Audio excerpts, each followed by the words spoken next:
En los distantes confines de nuestro sistema solar, los gigantes helados Urano y Neptuno son mundos violentos. Cubiertos por nieblas blanquecinas, estos lejanos planetas son frenéticos, turbulentos e impredecibles. Neptuno posee los vientos más veloces de nuestro sistema solar. Como una aparición, el gran punto oscuro de su superficie se desvanece sin avisar. El enjambre de lunas de Urano dan la vuelta al planeta en menos de un día y las colisiones son inevitables.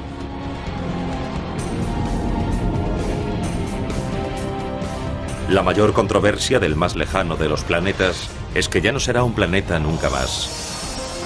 ¿Por qué ha sido degradado Plutón? El hombre que mató a Plutón hizo historia. Exploramos los lejanos planetas.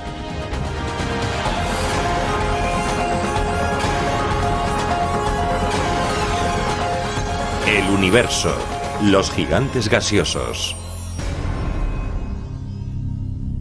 Conoceremos al hombre que mató a Plutón.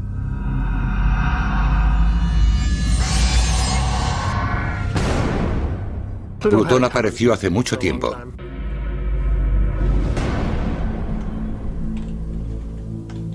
El astrónomo de Caltech, Mike Brown, relacionó una serie de acontecimientos que reducían el número de planetas largo tiempo establecido en nuestro sistema solar de 9 a 8. Pero no tiene remordimientos. No había forma de que Plutón pudiese continuar con su estatus siendo una solitaria y extraña bola. Tenía que caer y finalmente cayó.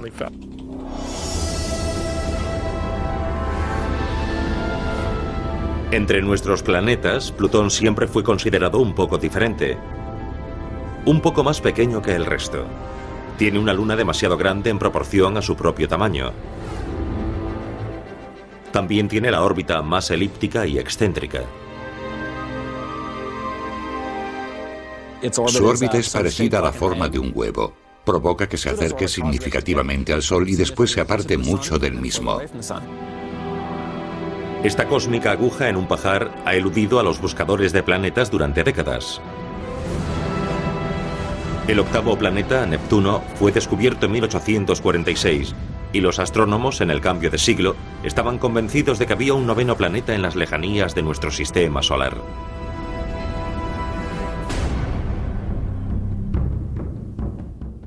La búsqueda de Plutón comenzó con Percival Lowell en el Observatorio Lowell. Él pensaba que había un planeta X que estaba perturbando las órbitas de Urano y Neptuno. Pero antes de encontrar al evasivo planeta, Lowell murió. El ayudante de investigación del laboratorio, Clyde Tombaugh, continuó la investigación. En 1930, a la edad de 24 años, Tombaugh captó la imagen de un objeto que parecía validar las sospechas de Lowell. Este descubrimiento fue anunciado al mundo y se le dio un nombre oficial: Plutón. ¿Pero era Plutón el planeta X? Algunos científicos decían que Plutón era demasiado pequeño y que no tenía una masa lo bastante significativa para perturbar las órbitas de sus gigantes y gaseosos vecinos Urano y Neptuno. Desde entonces los astrónomos se dieron cuenta de que no hay tal planeta X. Eso se había supuesto después de usar cálculos inexactos de la masa de Neptuno. Aunque Plutón no fuese el planeta X, ¿podría ser clasificado como planeta? En primer lugar, el término planeta significa que vaga en el espacio. Por eso, para los antiguos griegos, la Luna era un planeta, el Sol era un planeta y la Tierra no lo era. Pero cuando nos dimos cuenta de que la Tierra en realidad giraba alrededor del Sol y que la Luna giraba alrededor de la Tierra, la definición de la Tierra cambió otra vez. La Tierra se convirtió en un planeta, el Sol y la Luna fueron dejados a un lado y después quedaron un grupo de 6. Con el tiempo se descubrió Urano, se descubrió Neptuno, y entonces ya eran 7, después 8. Aunque más tarde se demostró que era más pequeño que nuestra propia Luna, al principio se pensó que Plutón era tan grande como Marte. Así que el descubrimiento de Tombaugh se proclamó como el planeta número 9.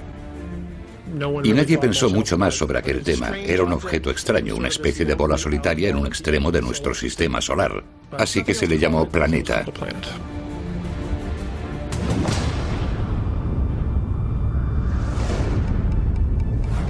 Debido a su gran distancia del Sol, Plutón recibe el nombre del dios romano del inframundo.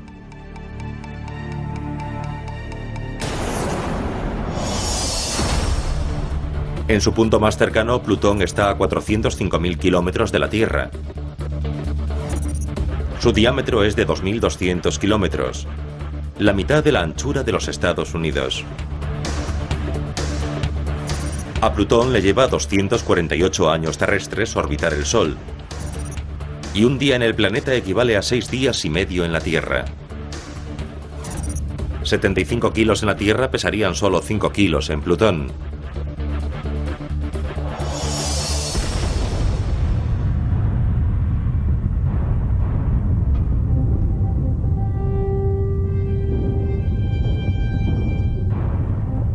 Gracias a la tecnología moderna sabemos muchas cosas sobre su superficie.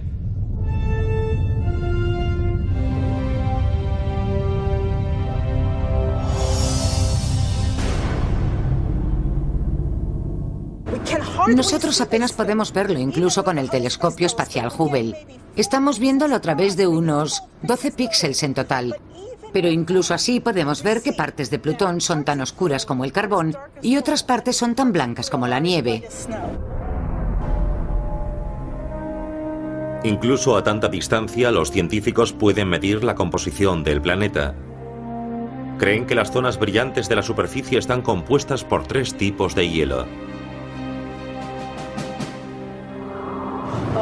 Uno es monóxido de carbono, otro es metano, que es lo mismo que gas natural, y el tercero es nitrógeno, del mismo tipo del que respiramos en nuestra atmósfera. Las zonas oscuras son probablemente roca sólida.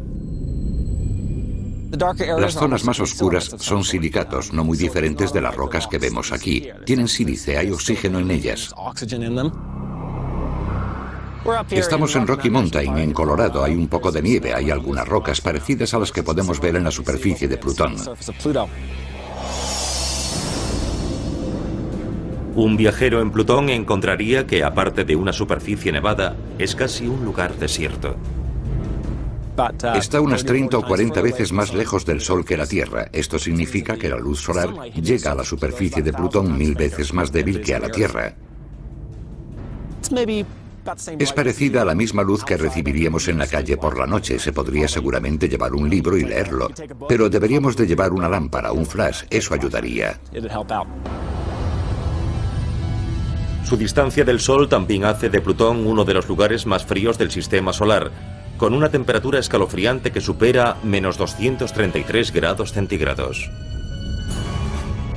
Y debido a su pequeño tamaño y a su baja densidad, la gravedad en la superficie de Plutón es mucho más débil que en la Tierra.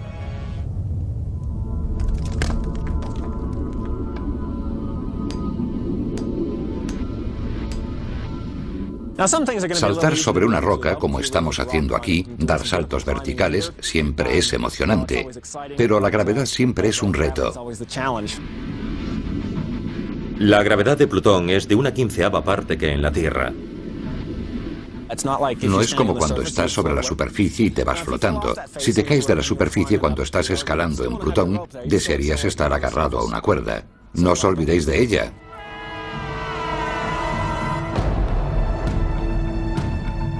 A los científicos les encantaría desconchar la superficie de Plutón, porque escondido entre sus rocas hay un capítulo perdido de la historia de nuestro sistema solar. Plutón es un gran planeta. Es la última máquina del tiempo de nuestro sistema solar. Nos enseña cómo era el ambiente de nuestro sistema solar hace unos 4,5 billones de años, cuando se formó. Su superficie es mucho más antigua de lo que somos nosotros y de casi todo lo que hay en el sistema solar. Si buscamos cualquier roca que haya estado en la Tierra durante el mismo periodo, 4,5 billones de años, si buscamos una roca de esa antigüedad en la Tierra, no la vamos a encontrar. Eso es porque la Tierra está reciclando constantemente su material. Tenemos placas tectónicas que absorben todo ese material y lo convierten en mantillo. Tenemos volcanes que escupen material y que la superficie procesa. La superficie de la Tierra es muy joven comparada con la antigua superficie que podemos ver en Plutón. Las rocas sobre las que estamos sentados aquí han sido procesadas a altas presiones en la Tierra. Las de Plutón son más primitivas. Primitivo, pero no prístino. Plutón es un enigma con sus cráteres. Los cráteres de impactos están causados por asteroides y meteoroides que impactan la superficie. Son partes del sistema solar que nunca han formado parte del planeta. En la superficie de Plutón no hay atmósfera, no hay glaciares, no hay vientos, no hay lluvia, no hay erosión. Y por lo tanto lo más predominante que vemos en su superficie son cráteres de impactos. La agujereada superficie de Plutón sufre una transformación cuando su órbita se acerca al Sol. Además de un calor adicional, se evaporan algunos gases helados que forman una atmósfera temporal. A medida que Plutón se aparta del Sol, los gases se congelan otra vez y caen sobre la superficie.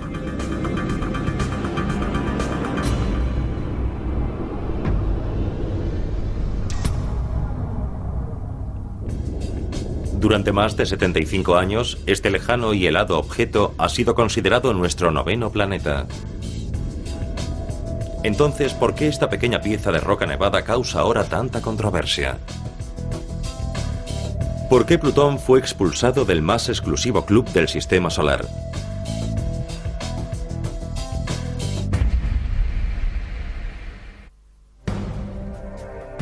Esta es una silenciosa oficina en el campus de Caltech en Pasadena, California. Y aquí es donde comenzó la degradación de Plutón como planeta. Pero el astrónomo Mike Brown nunca intentó destruir al planeta.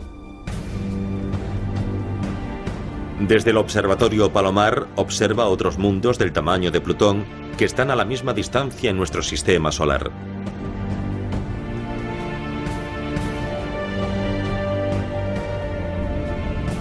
En 2005 encontró uno. Un objeto más grande que Plutón, con su propia luna, ambos orbitando el Sol. La primera vez que vi algo más grande que Plutón, revisé las imágenes que el telescopio había captado antes de encontrarlo. Era enorme y los cálculos realizados decían que era más grande que Plutón. Lo primero que hice fue coger el teléfono, llamar a mi esposa y decirle que había descubierto un planeta. Sin duda, si Plutón era un planeta, y lo fue durante más de 75 años, entonces, ¿por qué no podía el nuevo mundo descubierto por Brown ser considerado un planeta también? Yo creí que era el 10º planeta. Durante mucho tiempo así lo describí. Era un planeta y por lo tanto yo creí que había encontrado el 10º planeta. Era un 5% mayor que Plutón, posiblemente formado por el mismo material en su interior.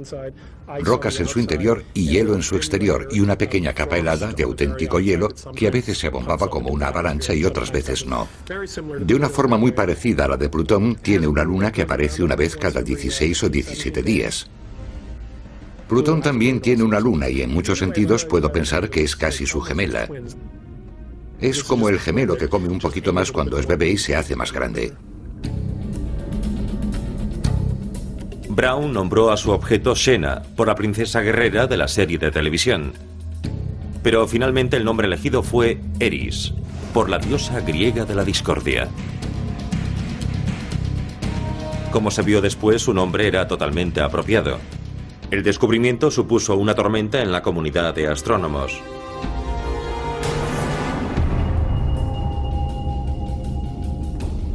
Ahora bien, la propia definición del planeta ha sido muy debatida. ¿Podría Eris convertirse oficialmente en nuestro 10º planeta? ¿O podrían los objetos del tamaño de Plutón ser evaluados como tales? La cuestión se puso sobre la mesa en 2006 en la Reunión Internacional de Astronomía en Praga. Se hizo una votación y el término planeta fue definido por primera vez. Those who are in favor of Resolution 6A, which introduces this new category of trans-Neptunian objects with Pluto as a prototype. The recommendation is that we consider Pluto and other similar trans-Neptunian objects to be in a special class. No reconsideramos el estatus de Plutón porque aprendimos cosas nuevas sobre él que lo hacían menos interesante. Pero los científicos dicen que el asunto fue apartado por lo que aprendieron sobre Eris y otros grandes objetos del cinturón de Kuiper. El cinturón de Kuiper es una amplia zona de casi 5.000 kilómetros de ancho en un extremo del sistema solar cerca de Plutón. Es el hogar de cientos de miles de objetos helados. El primero de los cuales fue descubierto en 1992.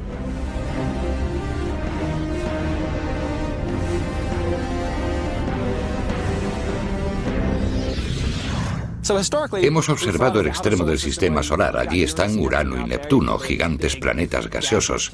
Y después está ese pequeño y errante Plutón, que realmente no es como en esta imagen. También hemos hallado todos estos objetos en el cinturón Kuiper, y por lo que podemos ver, Plutón es realmente el primero de muchos cuerpos que están entre la gran diversidad del cinturón Kuiper, entre los pequeños y helados cuerpos del extremo del sistema solar.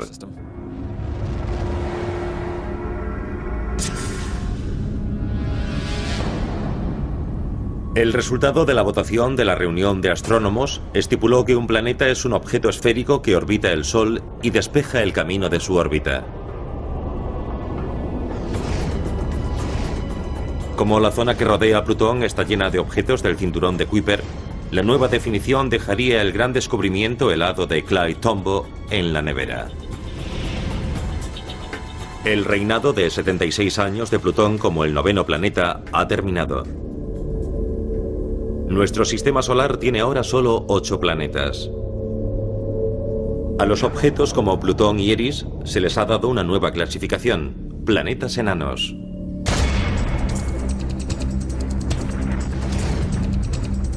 Los planetas enanos poseen las mismas características que los otros planetas, pero no tienen una órbita clara.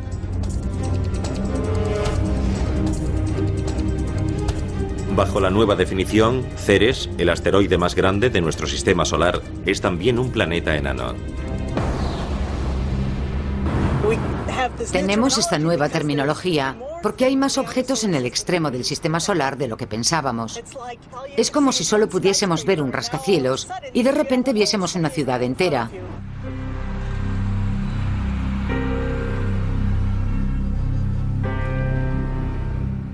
Ahora tenemos una ciudad llena de objetos en el extremo de nuestro sistema solar. La votación de la reunión de astrónomos estipuló las bases de lo que es un planeta, pero muchos científicos se negaban a aceptar las consecuencias. Muchos astrónomos todavía quieren que sea un planeta e intentan evitar todo lo posible a aquellos que no lo quieren, porque quieren mantenerlo vivo.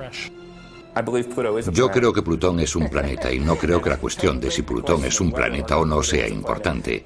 Fundamentalmente no es una cuestión científica, es una cuestión de nombre. Pero de alguna manera, de una manera extraña, se ha convertido en algo muy evidente en la ciencia planetaria.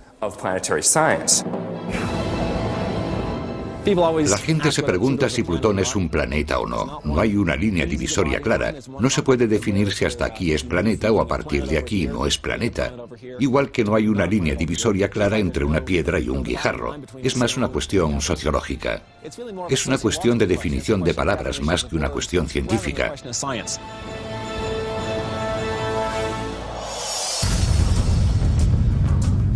Aunque ya no es oficialmente un planeta, el interés científico por Plutón no se ha desvanecido. Aunque la votación tuvo lugar en Praga, una nave de la NASA llamada Nuevos Horizontes ya está en camino para explorar este lejano mundo. La misión Nuevos Horizontes será la primera que visite Plutón. Ir a Plutón, estudiar Plutón, ya no es una misión hacia un objeto singular. Es una misión hacia un objeto de una clase de la que ya sabemos bastante.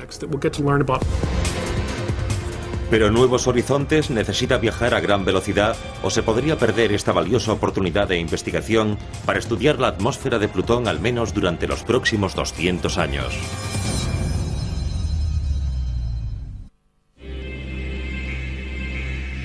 La nave Nuevos Horizontes se dirige a su encuentro con Plutón. We have confirmation of spacecraft separation. Pero los científicos intentarán llegar a tiempo, porque a medida que Plutón se aleja del Sol, comienza un invierno de 62 años de duración. Y cuando el invierno llega a Plutón, la atmósfera de los planetas enanos se congela y cae sobre su superficie. Si se colapsa demasiado, podría perder parte de su interés químico. Y queremos conocer su temperatura, su estructura y los vientos que hay en su atmósfera. Para llegar a tiempo, Nuevos Horizontes cruzará el sistema solar a más de 72.000 kilómetros por hora. Eso es a unos 20 kilómetros por segundo. A esa velocidad, un viaje desde Los Ángeles a Nueva York llevaría unos 3 minutos y medio.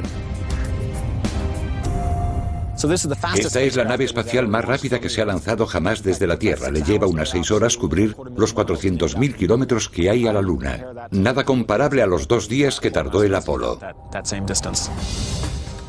Nuevos Horizontes pasará por Júpiter dentro de 13 meses. Pero el sistema solar, el extremo del sistema solar es tan grande que nos llevará otros 8 años llegar a Plutón. Incluso a esa velocidad sin precedentes, Nuevos Horizontes no llegará a Plutón hasta el 2015. Plutón es un gran misterio y es emocionante para mí que haya una nave haciendo ese camino y que en pocos años esa especie de desértico mundo pizarroso pueda ser captado en fotos y nos aporte información.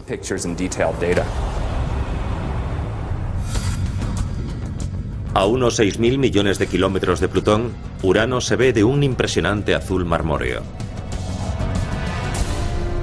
Es impresionantemente hermoso y diferente de otros planetas. Es un gigante azul, azul pálido, una bola neblinosa sostenida en el espacio que contrasta con la oscuridad del espacio. Y eso es lo más impactante, su color azul y su ausencia de rasgos destacados. Parece irreal, como creado por un especialista en efectos especiales, porque ¿cómo puede existir un planeta tan grande, tan perfecto y tan gigante de un azul tan puro?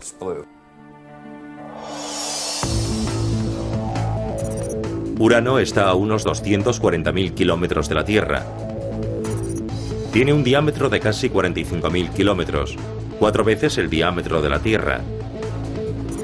Urano tarda 84 años en orbitar el Sol. Un día en Urano dura algo más de 17 horas. Alguien que pese 75 kilos en la Tierra pesaría 68 kilos en Urano.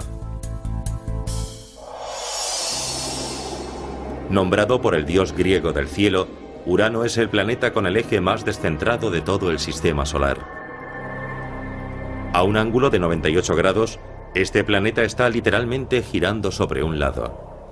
Lo que significa que en un momento del año solo un hemisferio apunta hacia el Sol y el otro está en completa oscuridad. El tiempo que tarda Urano en orbitar el Sol es de unos 84 años, lo que significa que la mitad de ese tiempo, unos 40, un hemisferio recibe luz solar y el otro está en la oscuridad. Es como el círculo ártico de la Tierra, pero en todo el planeta. Su inclinación es tan extrema que de alguna manera todo su hemisferio norte es el Ártico y el hemisferio sur es el Antártico. Urano debe su frialdad y su color azul verdoso al metano. El metano absorbe la longitud de onda del rojo y el naranja, pero refleja el azul y el verde. Y su suave apariencia se debe a algo que es familiar para todos los que viven en grandes ciudades: la neblina. En el sur de California estamos acostumbrados a la neblina, que está formada por una serie de materiales que le dan ese aspecto neblinoso a la atmósfera. Es similar a las atmósferas de los 4 gigantes gaseosos. El metano es un gas natural volátil y la luz del Sol lo convierte en complejas partículas que configuran esa neblina, que es la razón por la que esos planetas no tienen una forma definida sino un aspecto espectral.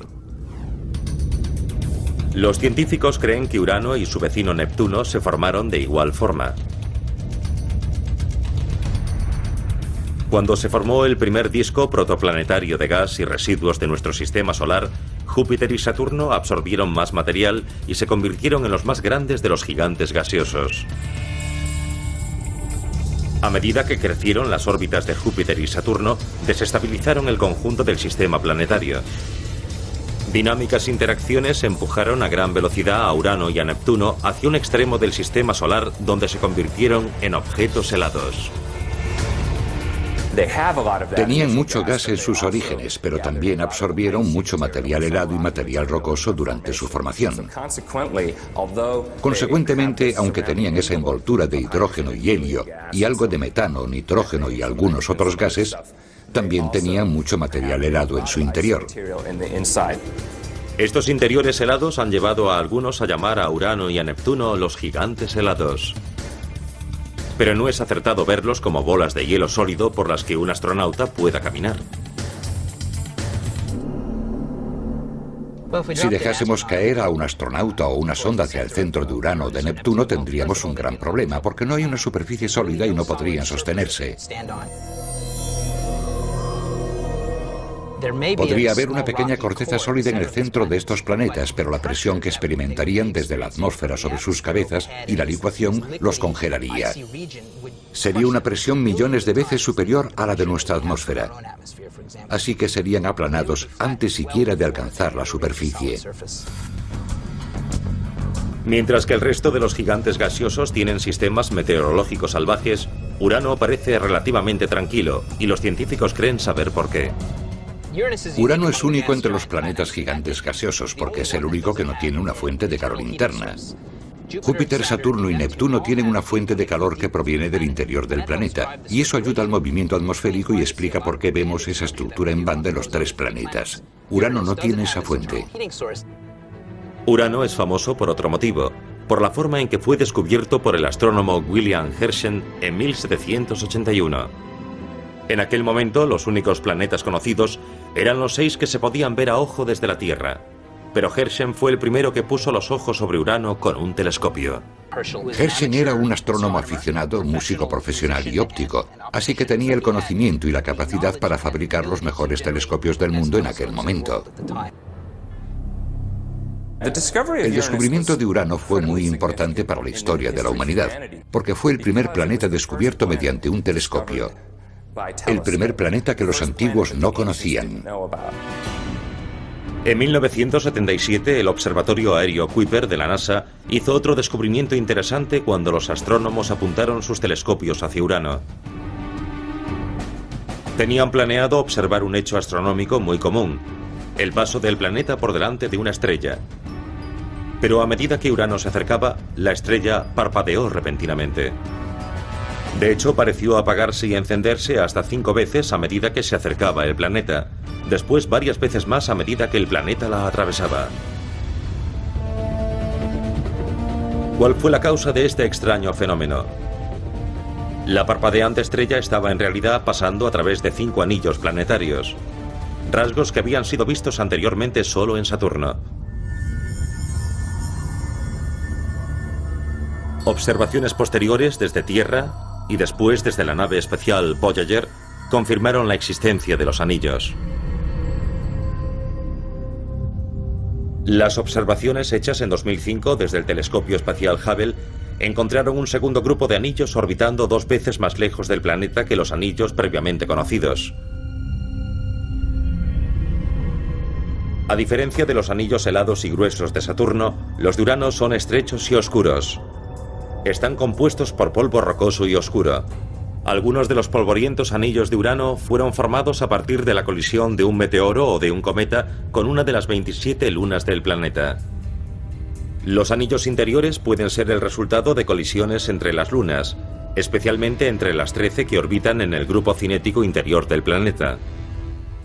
Hay muchas lunas interiores alrededor de Urano, muy cercanas al planeta y que son muy pequeñas. Tienden a tener órbitas muy rápidas de un día más o menos. Otras lunas giran alrededor de Urano en solo 12 horas. En comparación, nuestra luna circunda un planeta 4 veces más pequeño y le lleva 28 días hacerlo. Con las lunas de Urano girando alrededor del planeta como coches de carreras, es solo cuestión de tiempo que 2 de ellas provoquen una colisión cósmica.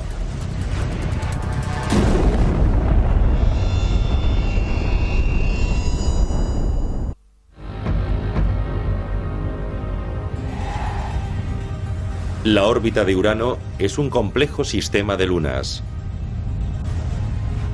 Incluso en la última década se han detectado cambios sustanciales en sus irregulares órbitas. Los científicos creen que es solo cuestión de tiempo antes de que una se cruce en el camino de otra.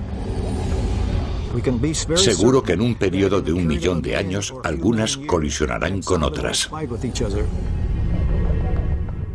Yo estoy pensando particularmente en Cupido y Belinda, que son 2 pequeñas lunas que orbitan muy cerca la una de la otra.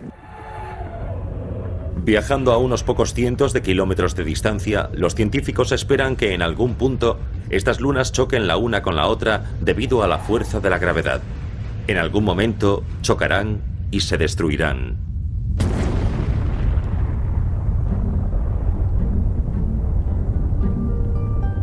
Será un mal día para las lunas, pero un buen día para el sistema de anillos del planeta. Los residuos de esa colisión pueden crear un nuevo anillo alrededor de Urano. Urano comparte el sistema solar exterior con su planeta gemelo, Neptuno. Un brillante zafiro alejado del Sol unos 5 millones de kilómetros. Con la degradación de Plutón, ahora el planeta más exterior es Neptuno. Neptuno toma su nombre del dios romano de los mares.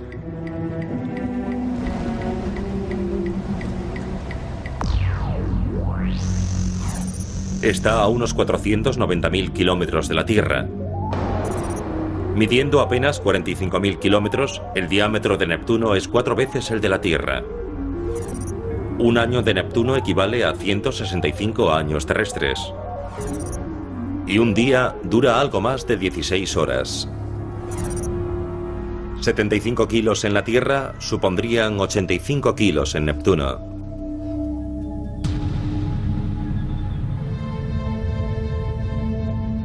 Al igual que otros planetas externos, Neptuno rota mucho más rápido que la Tierra, y su rápido eje ayuda a generar veloces vientos.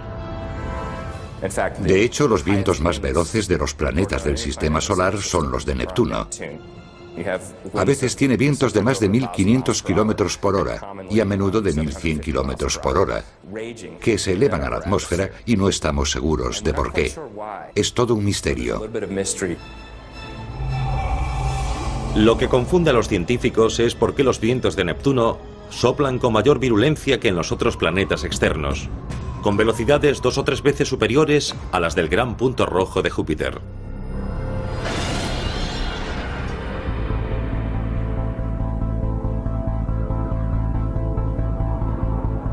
El investigador Michael Mishina se encarga de estudiar el clima en otros planetas. Le intrigan lo misteriosos y fuertes que son los vientos en Neptuno. Si pusiéramos un molino de viento en Neptuno, dependiendo de la altitud a la que lo colocásemos, veríamos un movimiento similar al que vemos si lo colocamos aquí, a una altitud en la que los vientos van a 1.500 kilómetros por hora. Ahora mismo no vemos apenas movimiento, porque la atmósfera es tan ligera que no hay casi atracción ni fuerza suficiente para que el viento impulse la turbina. Así que ahora no podemos ver movimiento alguno. En la Tierra observamos grandes presiones si miramos los mapas meteorológicos y podemos ver lo mismo a otra escala en otros planetas. Podemos identificar una gran presión en este punto y una baja presión en este lugar. Pero hay regiones que son más cálidas y otras más frías, y otras que suelen tener bajas presiones y generar vientos que soplan de arriba a abajo. Un factor clave en la creación del viento es la fuente de energía que calienta el aire. En la Tierra, el Sol nos aporta esa energía. Pero un planeta sin vientos como Neptuno, que está a 30 veces más lejos del Sol que la Tierra, recibe 900 veces menos energía solar. Sencillamente no es suficiente para impulsar los colosales vientos de Neptuno. Los científicos creen que Neptuno tiene una fuente adicional interna.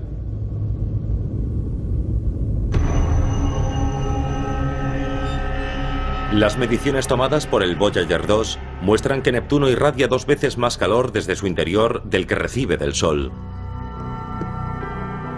El mayor índice de irradiación de calor que ningún otro planeta del sistema solar. Neptuno tiene una importante fuente de calor interna que proviene de la combustión de materiales de desecho interiores y de otros procesos químicos que se producen y que liberan mucho calor de su interior. ¿Por qué Neptuno genera tanto calor interno? Es un misterio. Eso lleva a algunos a especular con que el planeta esté todavía en proceso de formación y que sean los gases los que liberan calor al ser comprimidos por la gravedad.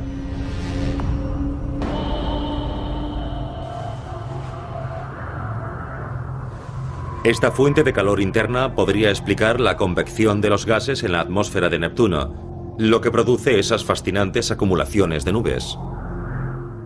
Hay muchas nubes de un blanco brillante que llenan la atmósfera. Hay diferentes zonas de bandas oscuras y brillantes en su superficie, así que podemos distinguir diferentes latitudes por la brillantez de las bandas.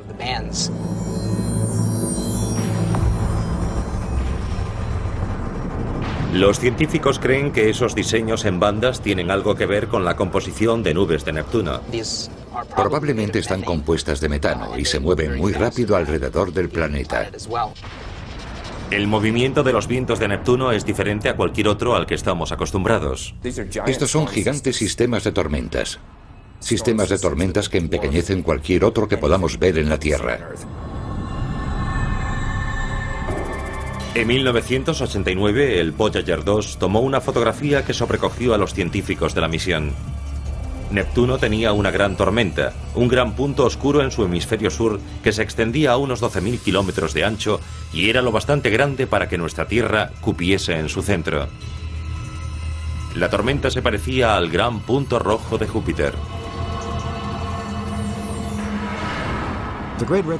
El gran punto rojo es un anticiclón masivo que se alimenta de muchas pequeñas tormentas que lo mantienen vivo. De otro modo se dispararía y desaparecería. En el caso del gran punto oscuro, creemos que es más una inestabilidad atmosférica que se mueve de aquí para allá a causa de los flujos en esa rápida atmósfera. Solo 5 años después de descubrirse el punto, los científicos se encontraron con otra sorpresa. El telescopio espacial Hubble puso sus ojos en Neptuno para ver que la tormenta más grande del planeta había desaparecido.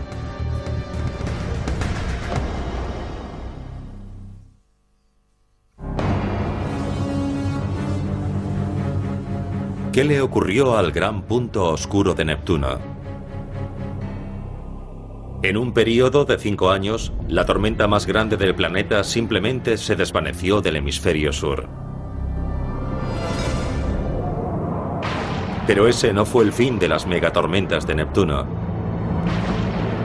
Astrónomos que usaban el telescopio espacial Hubble observaron que había aparecido un nuevo gran punto negro. Esta vez, en el hemisferio norte del planeta. Parece que en Neptuno estos grandes sistemas de tormentas que se manifiestan como grandes puntos que podemos ver desde una nave espacial o a través de telescopios, vienen y van con mayor frecuencia que digamos el gran punto rojo de Júpiter que lleva ahí cientos de años. Estos sistemas tormentosos no solo son transitorios, también son excéntricos. Los científicos han observado que el gran punto negro varía de tamaño en miles de kilómetros cuadrados solo en 8 días.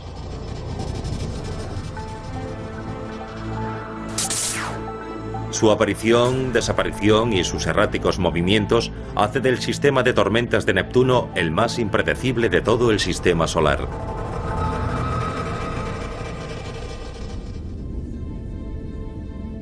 Similar a sus vecinos y extraviados planetas, Neptuno tiene un complejo sistema de lunas. Hasta ahora, 13 descubiertas.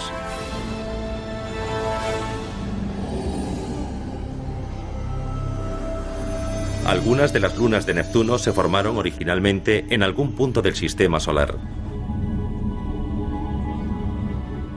Neptuno capturó esas lunas de entre la gran cantidad de materiales que se encuentran actualmente en nuestro sistema solar más allá de Neptuno y Plutón. Hay muchos cuerpos helados, pequeños cuerpos, material planetario y otros cuerpos rocosos similares que pasan por nuestro sistema solar. De vez en cuando este material de desecho puede colisionar entre sí introduciéndose en el sistema solar. Algunos de estos cuerpos helados terminan siendo cometas. Pero si uno es impulsado en la dirección adecuada, en el momento adecuado, puede ser capturado por la fuerza gravitacional de un planeta y se convierte en luna. La luna más grande de Neptuno, Tritón, es aproximadamente del tamaño de la luna de la Tierra. Es el objeto más frío del sistema solar que nunca han observado los astrónomos, incluso más frío que Plutón. Solamente 40 grados centígrados por encima del cero absoluto. Tan frío que el nitrógeno, que normalmente estaría en forma gaseosa, forma un casquete polar helado sobre esta luna. Tritón es tan frío, en principio, porque su superficie es muy reflectante. Un 70% de la luz que llega a la superficie de Tritón es reflejada, y con tanta luz que no es absorbida por el planeta se vuelve muy frío. Tritón podría ser similar en composición a Plutón. Vemos hielo en la superficie. Una de las cosas más fascinantes que vemos en la superficie de Plutón son las estelas, esencialmente de volcanes. Nosotros las hemos visto aparecer con la nave espacial Voyager. Los volcanes helados de Tritón arrojan una mezcla de nitrógeno líquido, metano y amoníaco. Una descarga que se congela instantáneamente a medida que se eleva a unos 8 kilómetros de su ligera atmósfera. Una vez en el aire, esta mezcla puede ser empujada por los vientos durante kilómetros a través de la atmósfera antes de volver a caer en forma de nieve sobre la superficie.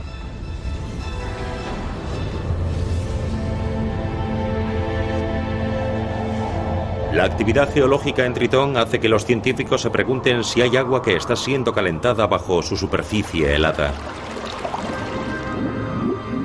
Y como dice la teoría, donde hay agua, puede haber vida. Si este fuese el caso, la luna más grande de Neptuno podría ser la sede de uno de los más grandes descubrimientos de todos los tiempos.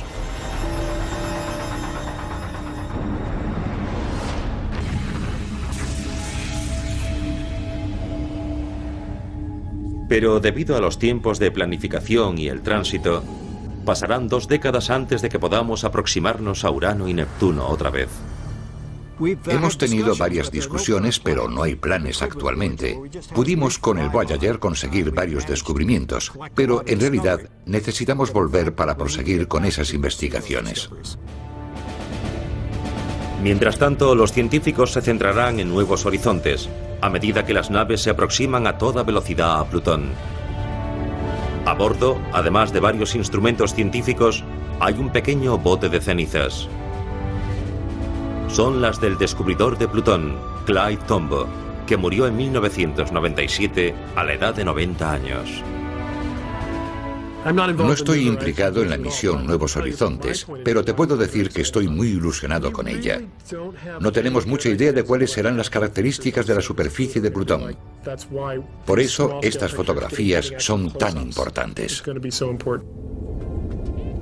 A medida que se envían naves espaciales, sondas y telescopios a los lejanos confines de nuestra comunidad del universo, estamos más cerca de descifrar el universo que se expande. Nuestra tecnología y nuestra imaginación pueden ayudar a dar vida a esos lejanos mundos extraterrestres.